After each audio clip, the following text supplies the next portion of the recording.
Let's talk about one of the spiritual practices that many of us in today's culture and society find incredibly difficult. And those are the practices of silence and solitude. I would say silence and solitude are some of the most important practices that we can incorporate into our lives, because it's in silence and solitude that we pause to define who we will be in the world. I'm going to say that one more time. It's in silence and solitude that we pause to determine who we will be in the world. I remember when I was first in music that I remember this quote coming up that it said, "Music is the pause between the notes. It's the rests between the notes." And what that means is that it's really all of this life coming together. And what if life, and really where we discover who we truly are, isn't in the frantic activity, but is in the moments where we pause and recognize God. Socrates said that the unexamined life is not worth living. And as we see in Luke chapter 5, verse 16, it says about Jesus, "Yet he often withdrew to deserted places and prayed." And so we were trying to think, what does it look like for us in our everyday life? And how do we illustrate this idea of what it means to walk in silence and solitude? You see, I think that there's this proverb that talks about how can you clear a muddy puddle? And the way that you clear a muddy puddle is by leaving it alone. And so I brought with me this dirt-filled jar. And what happens many times in our lives is that we don't pause from our activity. We don't pause from all of the frantic things that we're doing in our lives. And every time that we're trying to process through something, what happens is it's almost like us shaking up this container. And over time, what happens is like this frantic activity of talking to people around us about what's happening in our life, this frantic activity of trying to move on to the next thing, of always keeping busy. And in our society, what you'll find is that eventually it feels like we're never able to actually see what God is doing. And the reason why is because really it's through us pausing. It's through us resting and through no longer having such incredible amounts of activity that we can pause in silence and solitude. And what you'll find is over time that all of this will become clear as these two things are separated. And so as we talk about silence and solitude, it's us pausing in a moment to recognize what God is doing in our lives. And there are a number of different ways that in silence and solitude, I believe that we can practice this. And there are three different questions that I want us to ask as we are in silence and in solitude. Now, the first question is this. The first question is reflection. Am I living as God is leading me to live? I think that's likely one of the most powerful questions that we can ask ourselves, that when we get away from the world, when we get away from our job and from media and what everyone else is saying that we should be or should act like, it's in those seasons that we pull away, that we're able to ask the question, am I living the life that God wants me to live?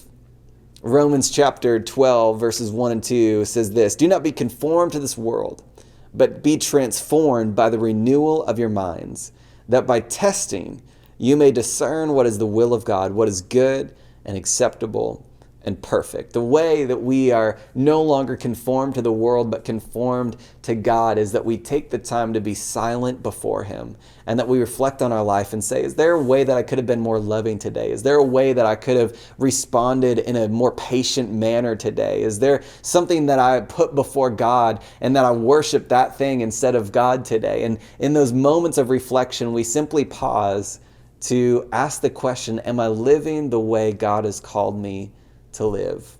In silence and solitude, we can reflect. In silence and solitude, we allow awareness.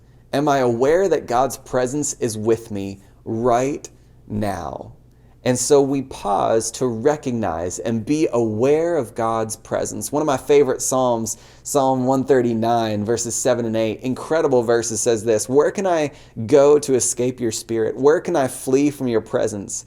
If I go up to heaven, you're there. If I make my bed in Sheol, you are there." What that means is that God is omnipresent. The thing is that sometimes I think we're so busy hurrying through life that we don't have silence and solitude to recognize that God is with us, that His presence has been with us this entire time. It's in silence and solitude when we pause to recognize that God is with us right now, and He can teach us whatever we're walking through. So in reflection, in awareness, but also in our gratitude. Am I grateful for what God is doing in my life. That I think it's in those moments of gratitude that we pause and we give thanks to God. That I think even some of the normal things that we get so used to in life that we end up maybe even complaining about are the things that we should be most grateful for. That sometimes I end up finding myself complaining about doing the dishes instead of being grateful that I have dishes to do. I find myself, sometimes looking at my bills and wondering, God, how is it possibly grateful for bills? And yet all of those bills show that, man, we live in such a great life in North America. And so I think that sometimes what needs to happen is that we simply pause in the hurry of life to be grateful for all the amazing things that God has given us. And it's in that gratitude that we're forming a spirit that allows us to see God in a new way. You see, many times what happens is life ends up feeling like it's so shaken up.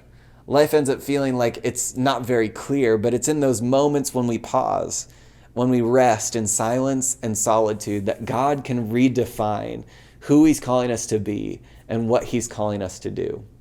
As we think about silence and solitude, it's really more of a state of mind than it is maybe even a place. Because I can tell you there have been many times where I've gone off into the woods and my mind has been racing so fast that it feels like I can't even begin to quell the anxiety that's inside of my mind. And there have been other times where I've been around lots of people, but I've been able to experience a tremendous amount of inner silence. And so silence is really this disposition before God.